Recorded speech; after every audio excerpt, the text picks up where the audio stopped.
This is the Iowa Weather Report for Tuesday, October 13th, 2015. Now our first look at the 0Z GFS Model Run at 1 p.m. this afternoon. We have a ridge over the west and a trough over the east. Flow is coming out of the northwest. That's going to keep some cooler temperatures around today. It's going to keep us dry again. The winds will not be as strong as they were yesterday, but we'll still have some gusty winds, maybe up to 20 to 25 miles per hour. Still a bit of a high fire danger in some areas. Highs today will be in the 60s for the most part, with mainly sunny skies, a few clouds here and there, but it'll be mainly clear. And it looks to be mainly clear for most of the rest of the week as well. Here on Wednesday, not much change. Temperatures, not much change either, likely in the 60s for the most part. Maybe some lower 70s in our western counties as temperatures begin to slowly warm up.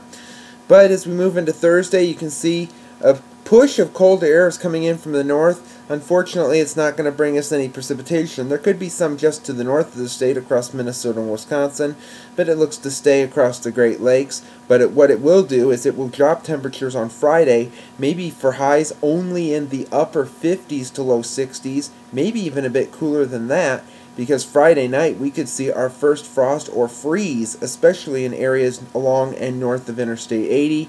With that high pressure system overhead on Saturday, temperatures may barely get out of the 50s in quite a bit of the state, maybe some lower 60s in our southern and far southwestern counties as well. And then immediately as that high pressure moves off here on Sunday, the winds immediately scream back out of the south. Could be quite gusty again out of the south, maybe 20 miles per hour or more. Temperatures in this case look to zoom well into the 60s, maybe a few 70s in our western counties. And then finally, something new, something called rain will come in Monday into maybe Tuesday of next week. So that might be our next best chance of some stormy weather after such a long period of non-stormy weather. You can see it digging in here by next Tuesday. New system digging in across the plains and into the Midwest. It's going to bring us a lot of precipitation possibly if this is to be correct. The Gulf of Mexico looks to open up with some moisture, so some showers, maybe a rumble of thunder. Better chances look to be down south of the state at this point. We'll see what we see on models in the coming days about this storm. But then it gets a little more interesting into the extended period. Here's the 24th, big upper level feature moving into the Canadian Maritimes out of New England. Sort of a ridge in between that and a fairly deep trough moving into California, and that's going to boost our temperatures up after a fairly sharp cool down preceding that storm that's moving into the Canadian Maritimes, which is the Monday-Tuesday storm of next week.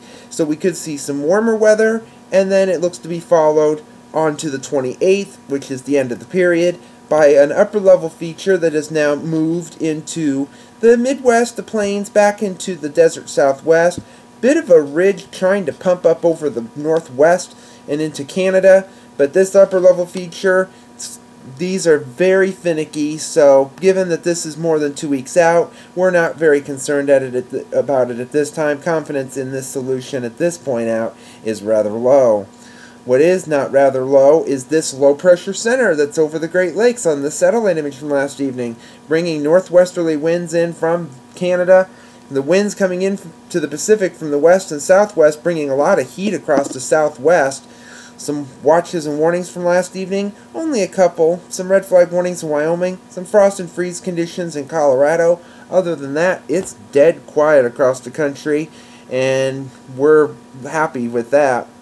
But the precipitation, well, it's going to be mainly dry. It shows a little bit around here. We're not thinking much of that at all. Best precipitation over the Great Lakes, Northeast and Southwest.